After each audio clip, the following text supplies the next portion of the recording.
There. Oh, well. That's okay. Oh, here. It's no. Thank you. All right. I kind of like to walk around. Keeps me awake. So this old schwa guy, he steps back, and he looks at my feet, he looks at my head, he scans my whole body, and he's very short, and he steps up right next to me, and in my face he says, "You're dying."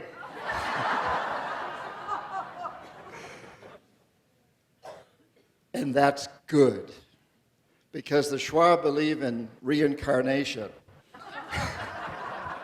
And I think he figured life is just about bad enough for me. Here I am trying to form credit and savings co-ops. I can't speak the language. I don't know how to use a blowgun. I'm done for in this world. And at that point, I think I started crying. So he looks at me again and he says, "Geez, maybe you're not ready. In which case, I can heal you tonight." Got my attention, you know. So that night he did. I had a classic shamanic journey, a shamanic healing experience. And during that time, I learned that what I saw is I'm in this deep experience. He's not communicating with me in any language. There's music being played, but it's this deep experience. And what I saw is that growing up where I did in rural New Hampshire, over 300 years of Yankee Calvinists, we ate very boring food, not like you get here in Mexico, and very hygienic. You wash your hands all the time. Well, now I'm living with the Schwa. They've never seen a bar of soap, and they never drink water. They know the rivers are filled with our organic matter, and we're talking about bringing some of these technologies from Caminos de Agua there. They drink something called chicha. It's a kind of a beer made from the manioc root, and women chew it and spit it. And then it ferments, and then you can mix water with it. Spit beer. And I was drinking a lot of spit beer because you got to rehydrate in the Amazon, and there wasn't any Perrier. And I was drinking a lot of squirming white grubs that you pull out of a rotten log and down the hatch because there weren't any Cliff Bars. On this shamanic journey, I saw that every time I was eating these things or drinking this spit beer, a voice was over my shoulder saying, "Son, it'll kill you." And at the same time, I saw that the Schwa people were really healthy. The men are all built like Tarzan. They carry, they go into the forest and they kill wild boars, 300 pounds or something, and carry them out. And the women, well, I was in my early 20s. The women looked very good. People live to be very old if they're not killed in an accident, a hunting accident or a canoe accident or something. And so that night on that shamanic journey, what I saw was that the food, the chicha wasn't killing me. It was a mindset. It was a story that I had bought into. And that was the hugest experience of my life, perhaps until today. And after that, a couple of days later, the old shaman comes back up to me with the school teacher, and he looks at me and says, "You're healed. You owe me." And his requirement was that I become his apprentice, which in those days, today that's a cool thing, right, be a shaman's apprentice. But in those days, having just graduated from business school, and it required a year of some very abstaining from lots of things there in the jungle. But it saved my life. And becoming his apprentice had a huge impact. And one of the most important things I learned was that the story is everything. Mindset, it's everything. The story. What we believe, there's two realities, really. There's the reality of the food that I was eating. And then there's another reality, what we call imaginary reality, which is revolved around what that food would do to me or not do to me. And I've recently been studying this quite a bit, that human beings, apparently, Homo sapiens, were the only animals on this planet, we're the only living life forms that have an imaginary reality. It's what gives us borders. There's no such thing as Mexico, except as we've created it, imagined it, and codified it into law. Religion, culture, it's all this imagined reality. It sets us apart. It also means, from a shamanic standpoint, that it's very easy to change it. And so that's where we are today.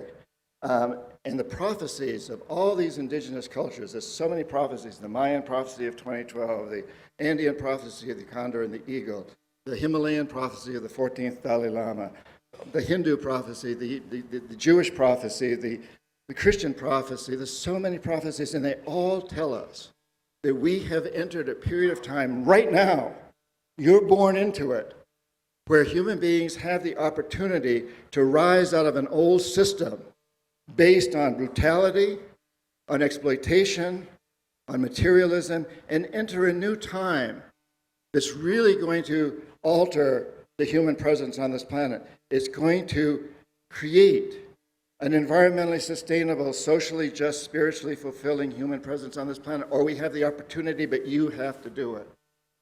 We have to be the ones to do it. The prophecies tell us that.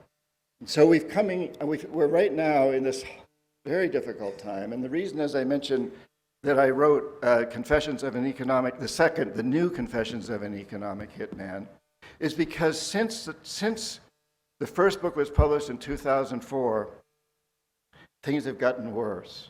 I think we all know that. We've created, as Rob mentioned, a death economy. This is an economy that's based on warfare, on a belief that we have to fight them, or the threat of warfare. That's what our economy in the United States is very dependent on the military. And it's also based on ravaging the earth, destroying the very resources upon which our economy is based. And we understand now, across this planet, that it isn't working. So how did we get to this economy and know that it's time to move into another form, which I'll talk about in a minute? And I'd like to just share my economic hitman story, because I think that tells a lot about this. I have to take quite a bit of responsibility for the situation that we confront today. After I got out of the Peace Corps, I did what business school had taught me to do. I joined a big consulting firm as an economist. And I became an economic hitman. And we do many things, but the generic version of what economic hitmen do is that we'll identify a country that has resources our corporations covet, like oil here in Mexico, and then arrange a huge loan to that country from the World Bank or one of its sister organizations. However, the money never actually goes to the country. Instead, it goes to our own corporations to build big infrastructure projects in the country, power plants, transmission lines, industrial parks, ports, airports, highways, things that benefit our own corporations big time. They make huge profits off this, and a few wealthy families in the country who own the industries and the commercial centers. But the majority of the people suffer because in trying to pay off the interest on these loans from the World Bank or whatever organization, money is siphoned off of education, healthcare, and other social services. And in the end, the country can't pay the principal. That's part of the plan. And so we go back in and say, hey, since you can't pay your loan, sell your resource, oil, whatever, real cheap to our corporations without any environmental restrictions or social regulations. Vote with us on the next United Nations vote that's important. Allow us to build a military base on your soil. Become part of our empire. It's an empire. It's the world's first truly global empire. It's not an American empire, it's a corporate empire. Because one of the big things we say is privatize. Privatize everything. Sell them to the global corporations. The United States government supports this empire, but it's really not an American empire. Oops. There goes the time. My little reminder. I guess I'm done. Thank you. This podium is really tiny. So, in any case, that's what, and in the few instances where economic hitmen fail, where we can't convince governments to accept these loans, the jackals go in. And these are people that either overthrow governments or assassinate their leaders.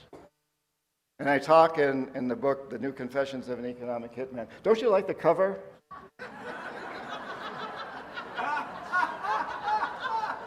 It's a blank page for you to decide what you want to do with it. No, it has a really nice cover, actually. It just didn't quite make it here, because the book just came out 2 days ago. So, thank you. So, in that book, which you can buy at the bookstore out here, and I'm happy to sign, that's okay, thank you. In that book, I talk about how two of my clients, Jaime Roldos, the democratically elected president of Ecuador, and Omar Torrijos, head of state of Panama, they wouldn't go along. They wouldn't buy what I was trying to sell them. They would not buy into this concept of destroying their countries, basically, making them slaves. They had integrity, and the jackals went after them. They both were assassinated. And I was very close, particularly to Omar, and it was a tough situation. In the few cases where the jackals also fail, where security is too damn good, like with Saddam Hussein or Gaddafi, then the military goes in. So in this process, we've created an economy that just doesn't work. It's a failure. And I began to discover this, and finally, after 10 years, I had an enlightening moment, which I don't have time to get into right now, but I quit. I'd been chief economist. That was my official title, economic hitman, but I had about 50 people working for me at the time, doing this nefarious work. And then I decided to write a book to expose this. And as I started to write this book, I contacted other people who'd had jobs similar to mine and some of the jackals. And incidentally, we've admitted in the United States about these jackals, about that we took out Allende, of Chile Arbenz of Guatemala, Mossadegh of Iran, Lumumba of the Congo, Diem of Vietnam, many others. This is no secret. It's a fact. We do this in the United States. One of the reasons I write all this is because I don't like the fact we do it. I think we ought to be above all that, don't you? Yes. So anyway, I quit and I started writing this book, and I started contacting jackals and economic hitmen and got anonymous phone calls threatening my life and my daughter's, who was an infant. I took them seriously. I'd seen what the jackals could do. At the same time, the CEO, the chairman of the board of a big consulting firm in Boston, Stone & Webster, competitor of my old firm, took me out to dinner and he said, you've got a great resume. I'd been chief economist of one of his rivals. We'd like to use it in our proposals. You won't have to do any work for us whatsoever. Just let us use your resume. And I'd like to write you a check tomorrow for $500,000, $500,000 as a consultant's retainer. This is 1984 or 85. $500,000 was worth a lot. Just don't write the book. So my life's being threatened and I'm being offered a bribe. It's a legal bribe. It's perfectly legal for him to do this. What would you have done? I took the money.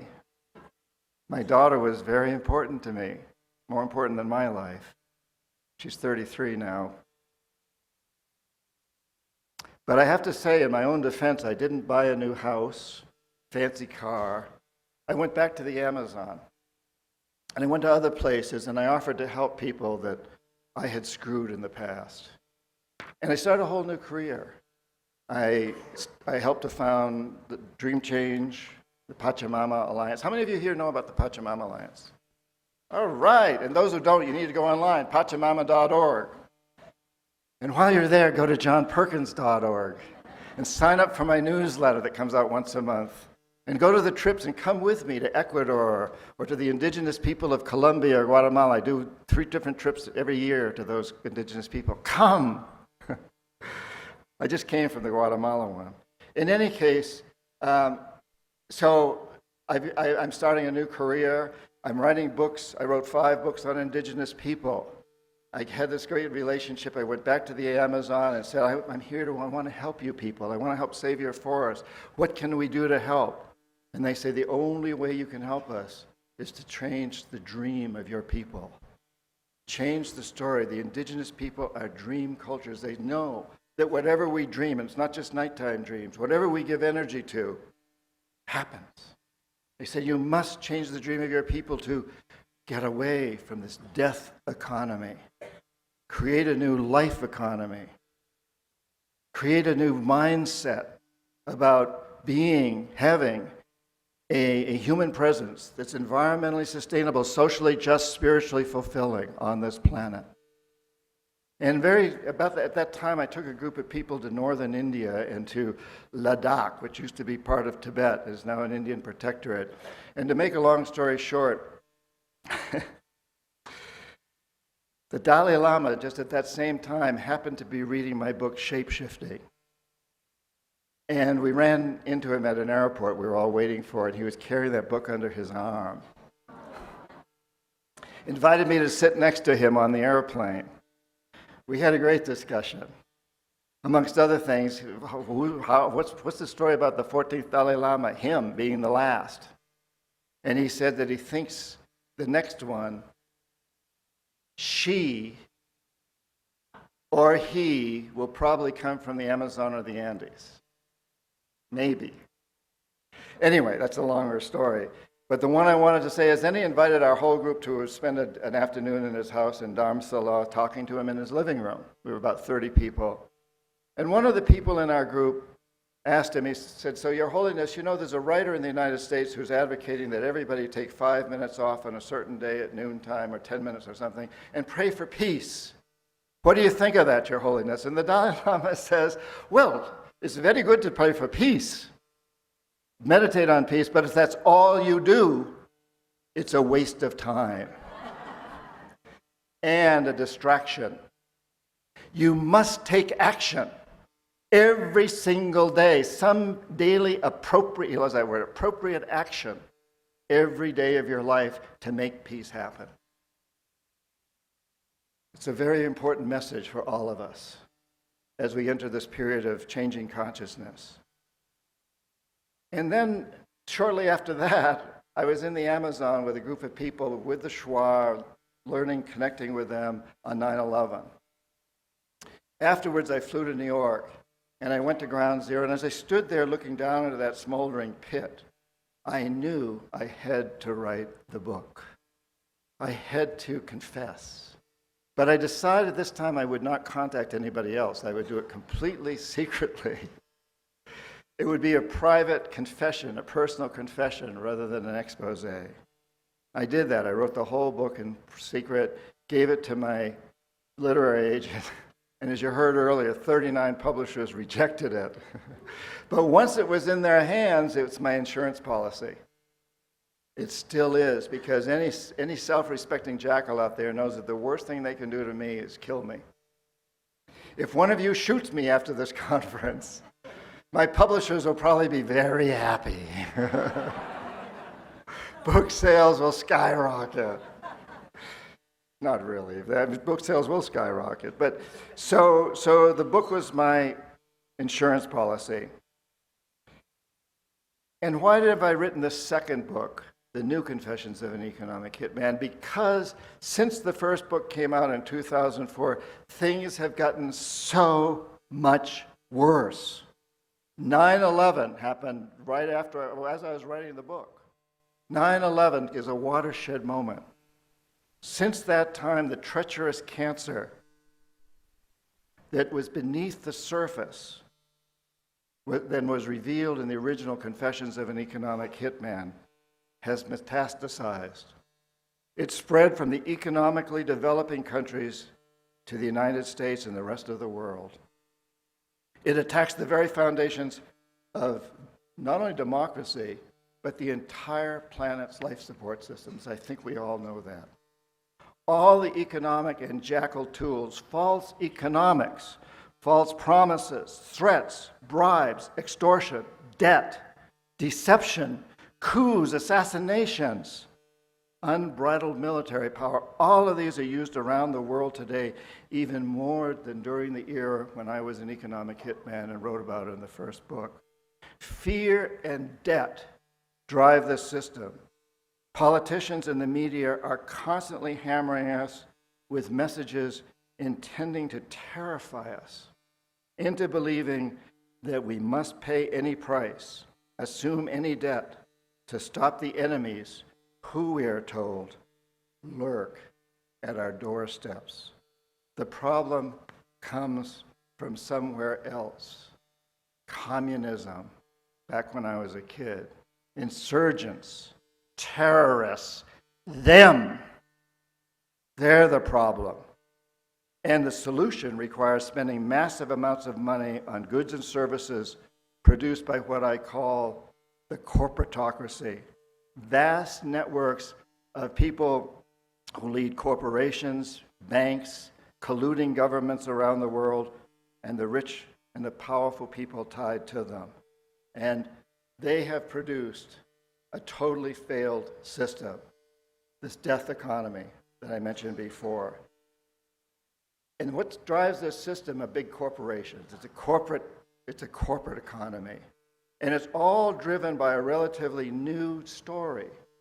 When I was in business school, I was taught that a good CEO makes a decent rate of return for his investors, but also takes good care of his employees, his suppliers, his consumers, and the communities where he works. Pays taxes, imagine that. And it gives money to the local school system, the recreation centers. The company is a good citizen. All that changed in the 1970s while I was an economic hitman, and Milton Friedman won the Nobel Prize by stating, in essence, the only responsibility of a corporation is to maximize profits regardless of the social and environmental costs. That single new policy, and it's new since the 70s, it's a new story, has caused a disaster around the world. A total disaster. And I think, there's many ways to show this, but we know that all living systems are declining at accelerating rates. 62 individuals have as many assets as half the world's population. Last year it was 85, this year it's 62. 70% of the people on this planet live in countries where inequality has grown in the last 30 years. 2.2 billion people live below the poverty line of $2 a day. Billions more live on $3 or $4 a day. And I think one of the statistics that I find most telling is that less than 5% of the world's population lives in the United States, and we consume just about 30% of the world's resources. Is that a model? Can China do that? No. China, Brazil, India, no one else can do that. 5% consuming 30%. China has 19% of the world's population. The numbers don't add up. It's a failure. It's a totally failed system. But let's keep in mind that it's all relatively recent, and it's all caused by mindset, by the story. We must change it. We must listen to the message of the Indigenous people and their prophecies that it's now time to move out of this brutal death economy system into a new system, a life economy. And that's really the reason why I write. And I want to encourage all of you to write about this in whatever way you do. Facebook, tweets, whatever you do, books, stories, whatever you do. And let us send the new message out that we can create a life economy. Now, a life economy is based on cleaning up pollution. It's based on telling Monsanto, telling General Dynamics and Raytheon that they no longer can take our money to make military equipment and destroy agricultural lands around the world. That instead we expect them to come up with ways, tools, methods, systems for cleaning up the terribly polluted oceans, lakes and rivers, and land, air. And that we must create new technologies, not just solar and wind for energy, but other ones. New technologies for energy, for transportation, for communications, for banking, for all of our systems. There's a huge economy out there waiting. We don't have to go into a nosedive. We may do that if we don't move in this direction. But the easy thing is change the story. Let's go from a death economy to a life economy.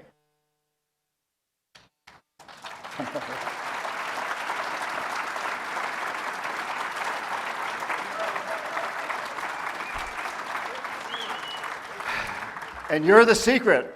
You're ready to do this, right? Yes. Consciousness revolution.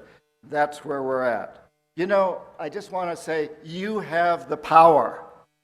And I speak to forums like this around the world. I've been in China and Romania and Turkey and all over Latin America and the Middle East and Europe and universities in the United States, MBA programs.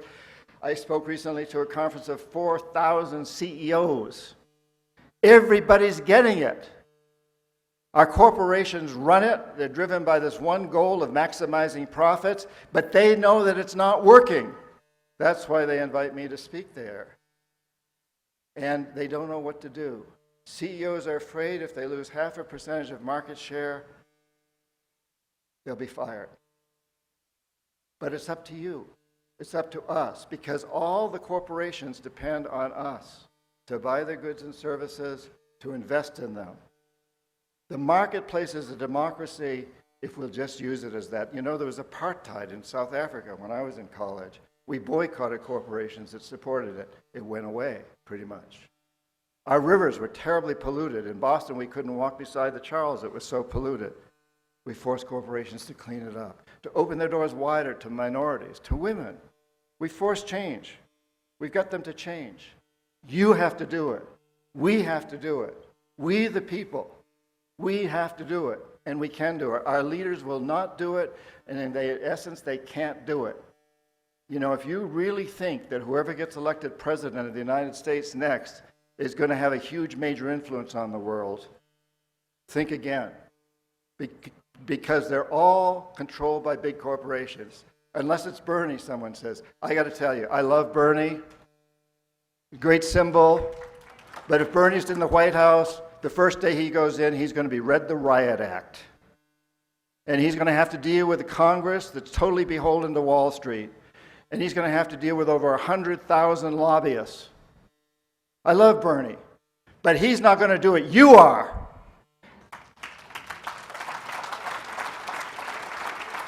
And I don't care who gets elected, and in some respects, I mean, I do care. But whoever it is, you've got to go out there and force that person to do the right thing. We have to do it. Whoever gets in the White House, we have to do it. We have to do it. We have to force the corporations to change. You have the power. When I was growing up in rural New Hampshire, I had no idea that African Americans had to ride on the back of a bus until Rosa Parks showed me. How many of you have ever heard of Rosa Parks?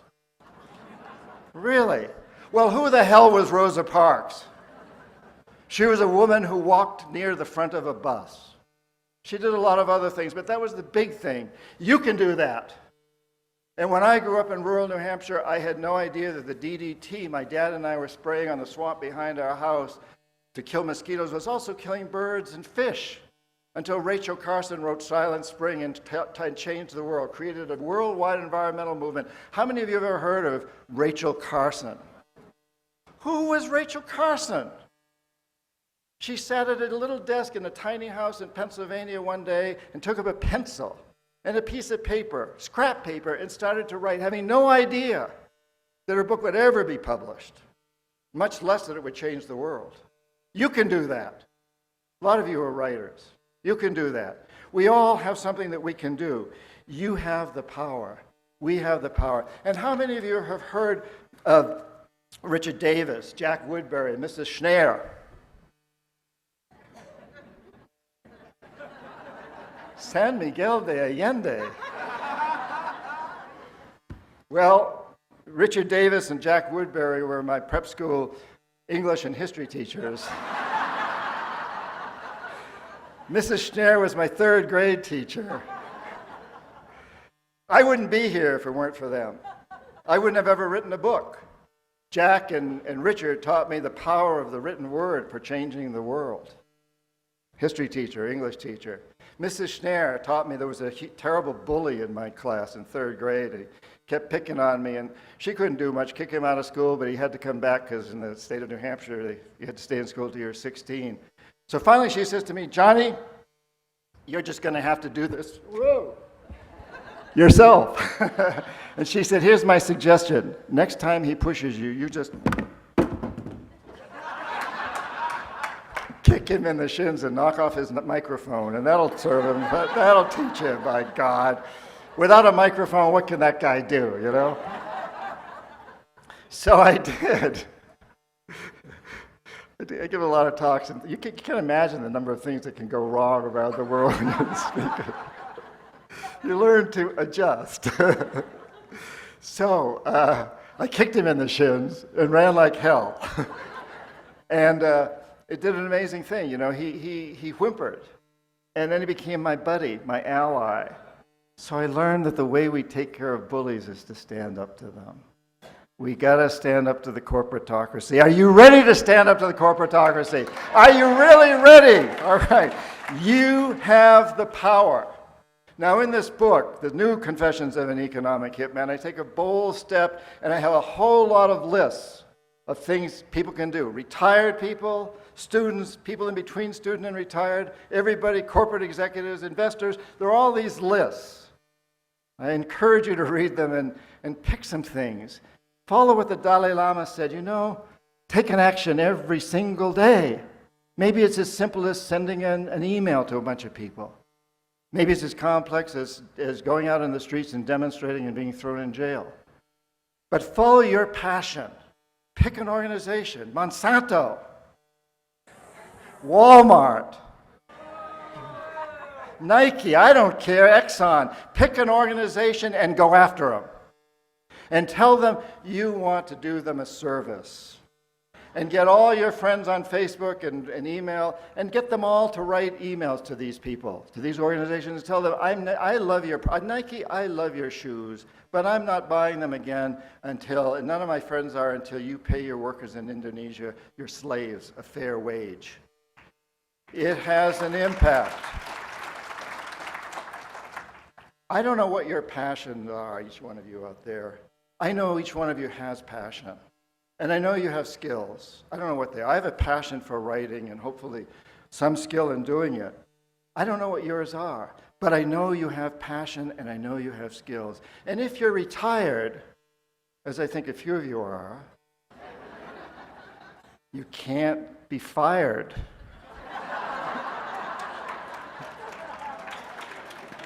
So what are you waiting for? How much tennis can you play, you know? This is fun. When I was an economic hitman, I thought I was living the great life, traveling first class around the world. A poor kid from New Hampshire, staying in the best hotels, eating in the finest restaurants, whining and dining with presidents, and loading myself with Valium and alcohol. I thought it was what I was supposed to want. This is fun.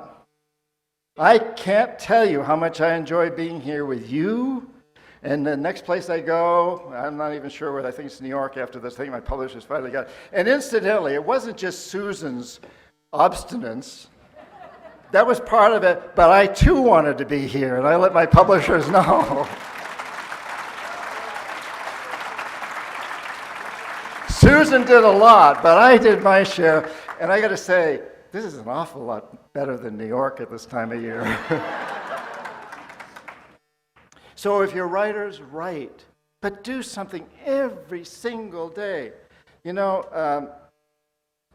the Dalai Lama advised us to take action every day. Follow his advice. Another great writer, Graham Greene, one of my favorite writers, a great novelist. I worshipped him back many years ago and had the good fortune of having brunch with him in a hotel in Panama one morning. The whole story's in the book. But Graham Greene said, you know, to be a writer, you got to write every day. And you got to live every day. He said, I write 500 words every day and then I go out and live. But he said the most important thing, and I'm quoting him here, the most important thing is to write about things that matter. He wrote novels, but every one of them was about the injustices in Argentina or Haiti or someplace else in the world. Mexico, one of his great novels, took place here in Mexico during the Revolution. Fantastic, right? He always wrote about things that mattered. And don't get discouraged. Rob mentioned 39 rejections. Imagine getting 39 rejection letters, bang, but you keep going. So I really want to encourage each and every one of you, identify your passion and your skills, follow it, but do something every single day. We can all take different paths. If you're a carpenter, you can build with sustainable materials and keep telling the people you're building with them. If you're a dentist, when your client's in the chair, talk them into a new story. If you're a writer, write about these things. Tie it in with your novel, your memoirs, whatever it is. Bring it in. Tie it in. Let's do something. Let's change the world. Blogs, newsletters, I don't care. There's so incredibly much that every one of us can do. And it's also really important to support amazing organizations like Caminos de Agua here locally. Get behind these organizations. They need your help, and you need them. It feels so good when you contribute to a cause. And I got to say, this is the most blessed time in history to be alive.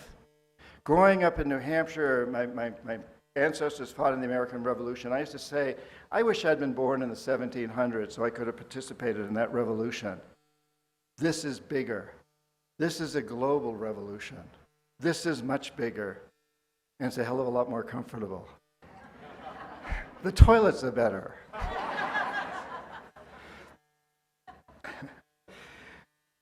We can take these different paths. And I'm often think about in the American Revolution, how thankful we must be that George Washington didn't write pamphlets. Tom Paine didn't try to lead men in armies. Washington had a passion and talent for leading armies. Paine had a passion and talent for writing pamphlets. Martha Washington had a passion and talent for organizing women to make clothes for the people at the forefront. If you think of any of your heroes out there, think of a hero, any of your personal heroes, Mother Teresa, Gandhi, whoever. They started not having any idea they were going to be successful. We can all do this. It's a powerful time. And in the case of Washington, George, Martha, and Tom Paine, they all took very different paths, but they headed for the same destination, getting out from under the British yoke. If every one of you takes your own path, if we all take our own paths, but we head for the same destination of creating an environmentally sustainable, socially just, spiritually fulfilling human presence on this planet, turning a death economy into a life economy, we will get there.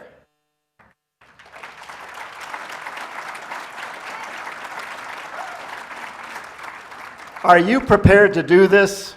Yes. Are you going to enjoy the hell out of it? Yes. This is fun. Okay, are you really ready?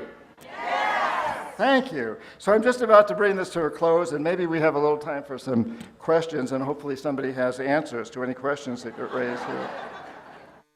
But I just want to end by saying, I want to make a quote, but just before I do, I want to just say just what a great honor it is to be here with all of you, to be at this illustrious Writers Conference. I'm so delighted, and thank you so much for having me here. I so appreciate it.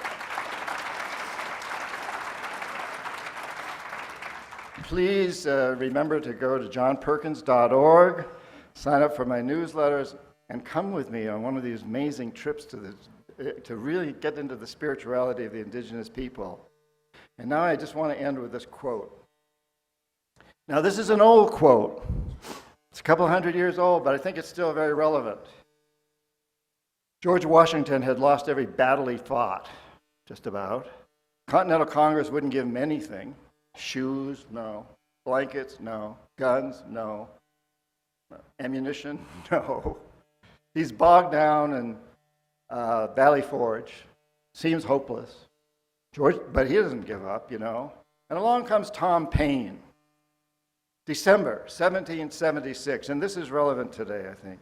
Paine writes, "These are the times that try men's souls. The summer soldier and the sunshine patriot will, in this crisis, shrink from the service of their country. But he or she who stands by it now deserves the love and thanks of man and woman. If there must be trouble, let it be in my day, that my child may have peace. If there must be trouble, let it be in our day, that our children may have peace. Paine goes on to say, I love the man or woman who can smile in trouble, who can gather strength from distress and grow brave by reflection. By perseverance and fortitude, we have the prospect of a glorious future. And so I think that's why we're all here today. All of you, we're here today because you and I, together, are going to have the perseverance and fortitude to create a glorious future, to transform a death economy into a life economy. I'm so honored to be part of this and to join you in this beautiful dance to create that glorious future. Thank you so very, very much. Thank you. Thank you. Thank you. Thank you. Thank you. Thank you. Thank you. Thank you.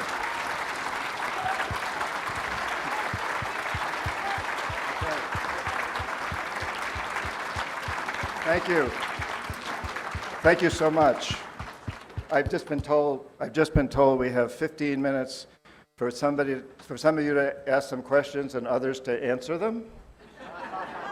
This lady has a microphone, so I'll just let the people with microphones find somebody. We've got somebody over here. Great. Thank you. While you were talking, I've had this idea, and I think it might be a good idea, that all corporate charters ought to include the Hippocratic Oath. So that's something I wanted to share. Thank you. Yeah, I totally agree. You know, we need new corporate charters. I'm glad you brought that up because I think it's important. Oh, so the comment was that all corporate charters ought to include the Hippocratic Oath to do service. And I think that it's important for us to realize, I don't know how many people are from the United States, but it certainly has an influence on the world. And I think it's important to realize that for the first 100 years, the United States was a nation. No corporation could get a charter in any state unless it demonstrated that it was going to serve a public interest. And it didn't have to say anything about profits. And on average, a corporate charter lasted for 10 years, and then the corporation had to go back and show that it had served a public interest and promised to continue to do so if it was to continue to get a charter. That all ended in the late 1800s when John D. Rockefeller convinced the state of Delaware to change that, and then the state of New Jersey, and it's gotten worse and worse, and now we know corporations have this terrible designation of being, have the rights but not the responsibilities of individuals. But in the United States, we have an incredible precedent for saying the job of corporations is to serve us, the public.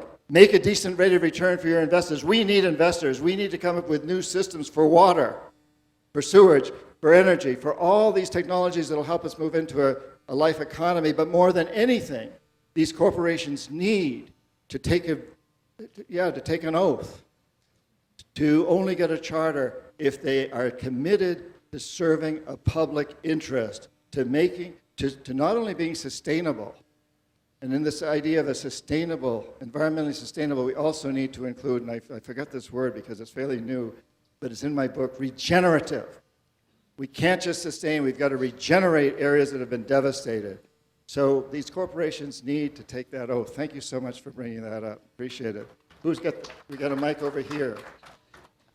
Since the original Confessions of an Economic Hitman, the 70s, the 80s, the 90s, can you give us an update about the countries in the world right now, the countries that are operating under these austerity budgets? Is this the same process that's going on? Oh my goodness, yes. I mean, as I said, and the book goes into a lot of detail about how really what the system that we developed in the 70s has come home to roost.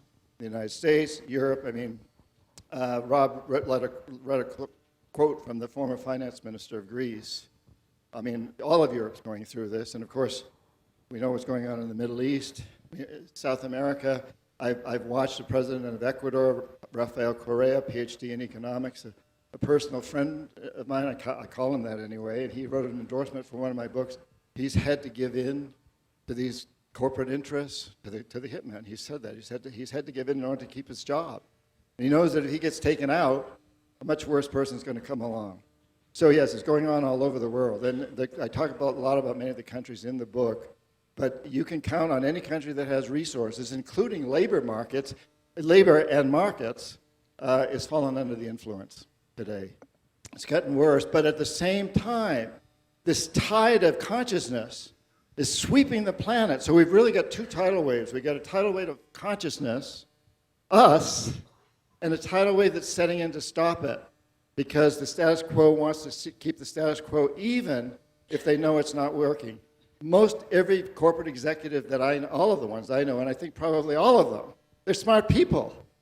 They know that the space shuttle we're on, this tiny, fragile planet, is headed toward disaster, and if it crashes, they're going to go with it. So they're getting it. And yet they're setting in because they don't know what else to do.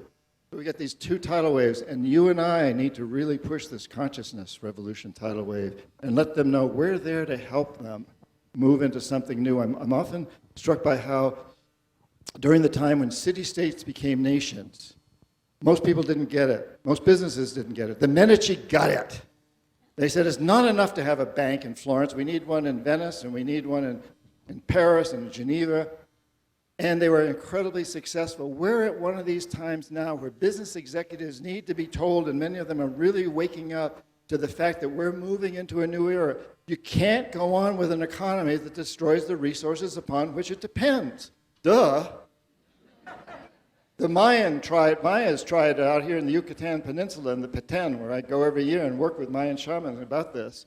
It didn't work. It's not going to work. They get it. But we've got to help them understand that we are going to support them, and because they're afraid of losing market share and their jobs and being replaced by someone much worse.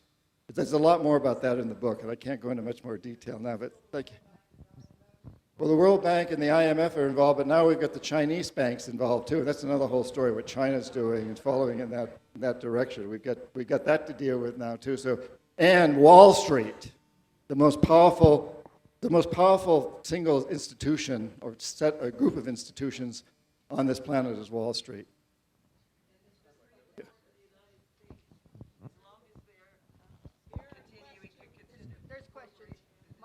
Yeah, the Supreme Court has not been helping us much, has it, recently? But we, the people, can change that. We get somebody with a microphone someplace?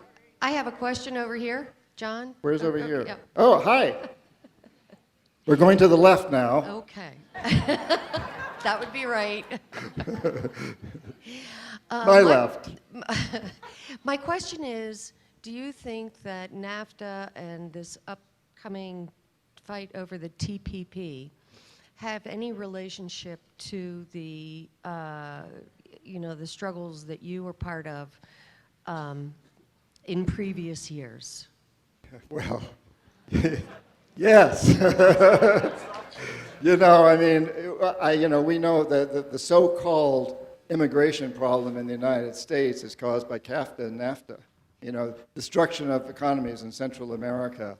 And I deal with that a lot in the book. There's a lot of detail about how that works. TTP will be disastrous for everybody except the big corporations. And, these are setups for making corporations sovereign, more sovereign than they already are.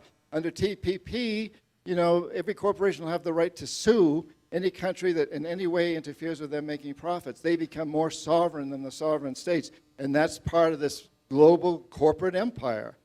We need to stop these things. Yes, that's absolutely part of the system. Thank you for bringing that up. And again, I'd love to go into more detail, and I do in the book. I really get into that. It's a pet peeve. Thank you. Thank you. Good morning, Mr. Perkins. Thank you so much for being here. I'm John. What an honor. Thank you. My question is, which are the countries that are the best models of a life-based economy that we can investigate and try to emulate? It's a really good question. It's a hard one to answer. there's little samples around. So I was recently in Aruba meeting with the prime minister there because Aruba only drinks seawater. They have reverse osmosis plants that run the water through big coral tanks, so it remineralizes the water. It's the best water I've ever tasted in my life. And they drink the ocean. And this is a technology that I've been encouraging them to take out to the rest of the world. New York City needs it. Probably Mexico City. I don't know where they can get you can pipe it up. But, I mean, the world needs these technologies. In some of the Latin American countries are taking tremendous leadership roles in democracy. You know, after Chavez stood up to the, whatever you think of Chavez, he stood up to the U.S. in 2002 when there was a coup against him. He made it. He was smart enough to outsmart the CIA. And afterwards, Bush didn't do anything, partly because he was overextended in the Middle East and probably didn't figure he could do anything, and partly because the oil company said, you know, we may need that oil because we may lose the Middle East oil. So watch out, stay away from Venezuela. Whatever happened, after that, 10 other countries in Latin America became democracies. And yeah, congratulations. Ecuador and Bolivia and Chile and Argentina and Brazil and on and on and on. So this huge democratic movement, and it's you know, it's been watered down to some degree, but there's been this huge movement. So, and I think if we look at many of the European countries, the Northern European, especially the Northern European countries, as to the way they deal with retirement, as to the way they deal with healthcare, there's many separate models around. I don't think we can find any one country that's really doing it perfectly, but there's a lot of good models. And I think what's important, how many of you here consider yourself to be from or connected to the United States? Well, that's a lot. And I think what you need to realize, and even if you've living full-time here and you've separated yourself, understand that the United States is still the world leader. Everybody looks to us. China's rapidly taking over, but we've still got a shot. We're out there. And the best thing we can do, if you don't like what China's doing in the world, get the United States to create a new model. That China then can say, well, geez, we got to do it that way too. What we need to do is do so good in the world with our form of democracy and capitalism, a capitalism that is totally dedicated to serving a public interest, and that's not contrary to capitalism. It's contrary to the current form of capitalism. It's not contrary to capitalism. We need to create a model that sets a new standard for the world that says we are the corporations, and the United States is the country that will support the corporations that will create a life economy. And I guarantee you, China will have to follow. We need to create that new model. Thanks. Somebody else? I think we've got time for one more. Yeah, hi. I'm a big Bernie Sanders supporter, but I look at his foreign policy and I see that he's not really taking on the empire, and I'm sure there are very good reasons for that. Wants to stay alive, for one thing. But it seems to me that whatever we're going to do really can and has to be done internationally. And I wondered what your thoughts were about, now that we have this internet that really connects everybody in the world, what is the potential for really serious international organizing? Because the multinationals are themselves, as their name implies, international. Well, thank you for the question. Yeah, and getting back to the presidency, I think one thing in the United States, I think one thing we need to recognize is presidents and all leaders are very, very vulnerable today.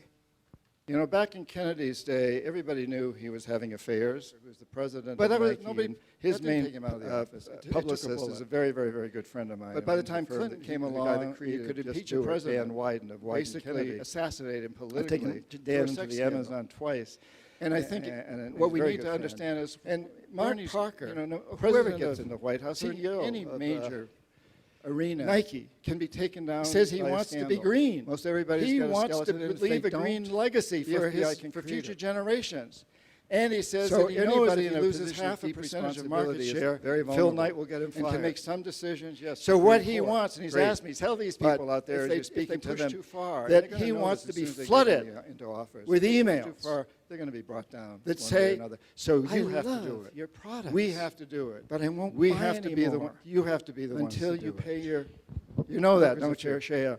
Hundreds of thousands of these come in. He can take them not to going to let Phil you Knight off and say, easy. Phil, these are our customers. And the We've gotta internet, listen. that's a great, I've what heard a similar great, stories what a great tool from we've got here CEOs to and organize presidents of consumer many movements, which are organizations so out there. important. They and so need powerful. you. And I got to say, They need so us. here's an example. I happen Most to of them know want to do the a right lot things. about Even the Mark Parker, sociopaths who's who the don't give a president of damn Nike, about and doing the his right main, thing will do the right publicist is a thing if very, we very, force very them good friend to. of mine. If we say the only way you're going to Invited stay Kitty to in just that do it, job Dan is by White doing and the right Martin thing, Kennedy. they'll do it.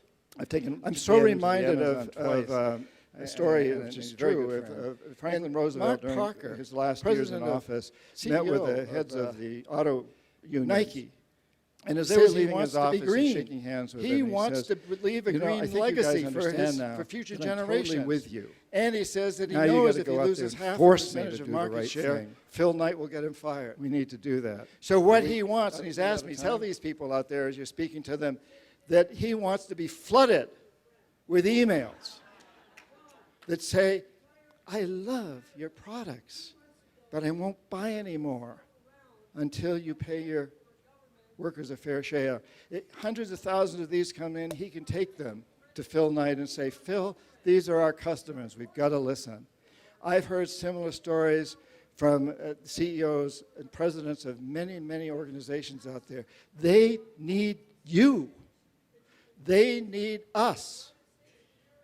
Most of them want to do the right things. Even the sociopaths who don't give a damn about doing the right thing will do the right thing if we force them to. If we say the only way you're going to stay in that job is by doing the right thing, they'll do it.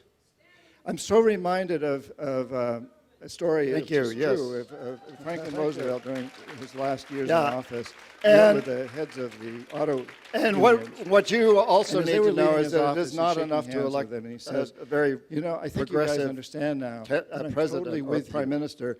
Now you The got to go people out there must and force keep me to pushing, do the and right that's what thing. we got to understand. Not We need to be do that. distracted We- by whoever we gets out of into the time? White House. Let's force that person, whoever it is, he or she, to do the right thing to create a life economy. Thank you so very, very much. Absolutely for environmental friendliness. We are your friends. We are your neighbor to the north. And I'm telling you right now, we have 32 million people in our country that are poised for a massive amount of change. The same change that you've been telling us about. United States of America, we are Canada to the north, Mexico. You are our neighbors to the south. We are Canadians, and we have embarked upon a journey that is it absolutely is importantly standing in defiance of the rest of the world's governments. Thank you, yes. Thank you. Yeah, and what you also need to know is that it is not enough to elect a very progressive president or prime minister. The people must keep pushing, and that's what we got to understand. Not be distracted by whoever gets into the White House. Let's force that person, whoever it is, he or she, to do the right thing to create a life economy. Thank you so very, very much.